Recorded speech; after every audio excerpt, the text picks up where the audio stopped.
मैं सुमित्रा गुप्ता सखी कल्याण से ही हूँ और आप सभी के सामने मैं प्रस्तुत कर रही हूँ आज गोपाल दास नीरज जी के विषय में जो मैंने अनुभव किया, तो उस विषय में आप सभी के सामने प्रस्तुति दे रही हूँ। अखिल भारतीय परिषद मंच बहुत ही अच्छा कार्य कर रहा है इस संदर्भ में, साहित्य के संदर्भ में, और इसमें हमारी महाराष्ट्र गवर्नमेंट का भी काफ़ी सहयोग है। तो पूर्व के कवि, कवित्री, लेखक, लेखिकाओं के विशद चर्चा के लिए सचमुच पूर्व के लेखक हमारे लिए प्रेरणा के स्रोत रहे हैं।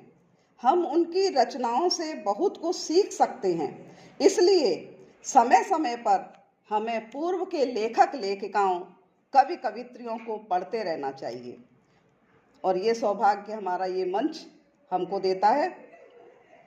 आज इस मंच के माध्यम से हम पूर्व उन्हीं विद्वज्जनों को जानने समझने का प्रयत्न करने के लिए एकत्रित हुए हैं।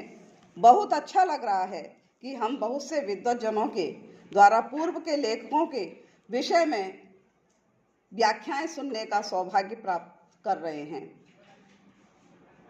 कल शुक्रवार के दिन विद्यानिवास मिश्र जी के विषय में विस्तृत व्याख्याएं हुई थी, वर्णन हुआ था, उसका सौभाग्य हमें विद्वज्जनों से प्राप्त हुआ।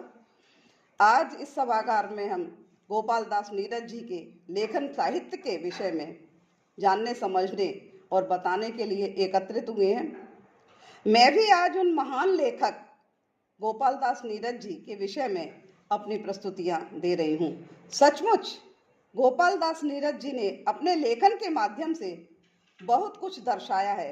मैंने जहाँ तक उनका लेखन, उनकी रचनाएं पढ़ने का प्रयास किया है, वहाँ तक मैंने अधिकतर यही देखा कि प्रेम, प्रेयसी, संयोग, वियोग, नैसर्गिक छटाओं के माध्यम से उन्होंने अपनी रचनाओं में प्रस्तुत किया है। बहुत सुंदर नैसर्गिक छटाओं का मनोहारी चित्रण है उनके रचनाओं में। गोपाल दास नीरज जी का जन्म 4 जनवरी 1925 को हुआ था और उनका उपनाम नीरज, जिसका पर्यायवाची कमल भी होता है। कमल के विषय में आपको मैं बता दूं, मैंने इस पर एक कविता भी लिखी थी। कमल कीचड़ में खिलता है, लेकिन कमल पर कीचड़ का कोई प्रभाव नहीं होता। कमल की पत्तियां इतनी स्निग्ध होती हैं कि कमल पत्र पर पानी की बूंदें भी नहीं ठहरती। तो कविता की 2 पंक्तियां।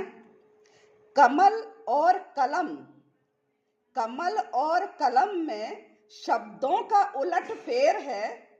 कमल और कलम में शब्दों का उलट फेर है। कमल पत्र पर न ठहरे नीर है और कमल से, कलम से, कमल पत्र पर न ठहरे नीर है।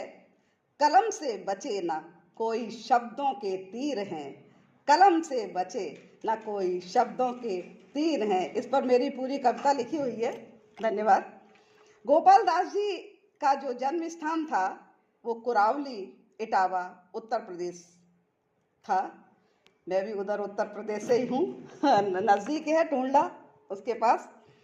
उनकी प्रमुख कृतियाँ दर्द दिया है, प्राण गीत, आशावरी गीत, जो गाए नहीं, बादर बरस गयो, 2 गीत, नदी किनारे, नीरज की गीतिकाएं, नीरज की पाती, लहर पुकारे, मुक्ति की गीत, अगीत विभावरी, संघर्ष, अंतर्ध्वनि, बादलों से सलाम लेता हूँ, कुछ दोहे, नीरज के कारवा गुजर गया।